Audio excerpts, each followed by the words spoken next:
नमस्कार दोस्तों, मैं हूं अंतिमा की जिंदगी। स्वागत करती हूं दोस्तों अनीता पांडे के देहाती लोकगीत में। दोस्तों आज हम लोग लेकर आए हैं बहुत प्यारा सा देवी पचरा गीत। कैसे लगेगा कमेंट बताना, भर के सपोर्ट करना, प्यारा आशीर्वाद दुलार भर भर के देना दोस्तों हमारे इस गीत पर, और ज़्यादा से ज़्यादा हमारे गीत को शेयर करना ताकि हम लोग खुशी खुशी वीडियो बनाएं। आप लोगों के लिए प्यार दुलार आशीर्वाद की कामना करते हैं हम लोग। धन्यवाद। उड़ने खटोलवा से आवै शीतला मैया हो कि निमिया तरवाना करई सोलह सिंगरवा हो कि निमिया तरवाना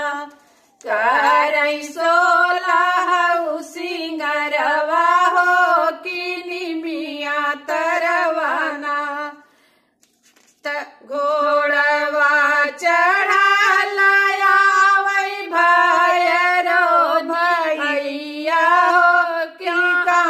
के बहिनी ना जाबू कई के सिंगरवा है कहा हो बहिनी ना जाबू कई के सिंगरवा है कहा हो बहिनी ना जाई के जाई बई वही माली फूलवरिया हो कि लई के अऊ बैना आपन आड़ाउल गजरवा हो कि लई के अऊ बैना आपन फूलवा गे गजरा हो कि लई के अऊ बैना खटोलवा से आवै शीतला मैया हो कि निमिया तरवाना करई सोलह सिंगरवा हो कि निमिया तरवाना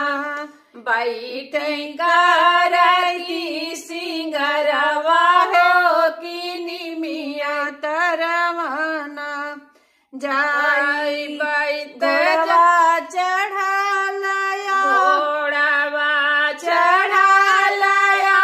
वही भई भैरो भैया हो कहाँ रे बहिनी ना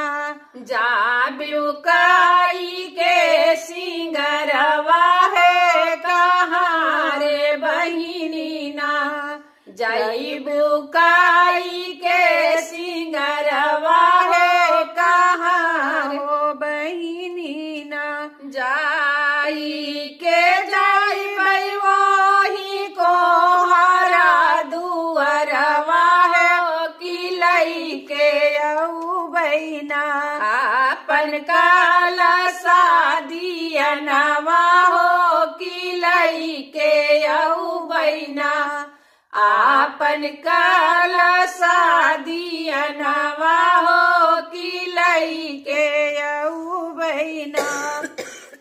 जाबई त जाबई वही बजा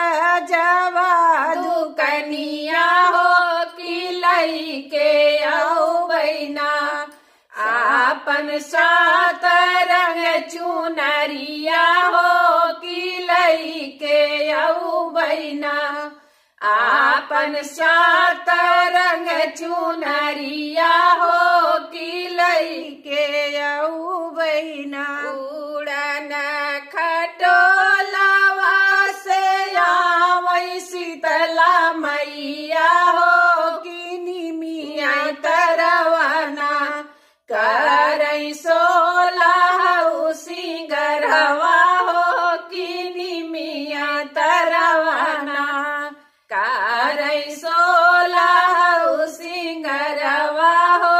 कि निमिया तरवाना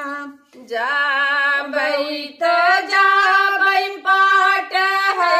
रावा दुकनिया हो कि लई के अऊ बैना आपन चटक सिंदूरवा हो कि लई के बहिना आपन चटक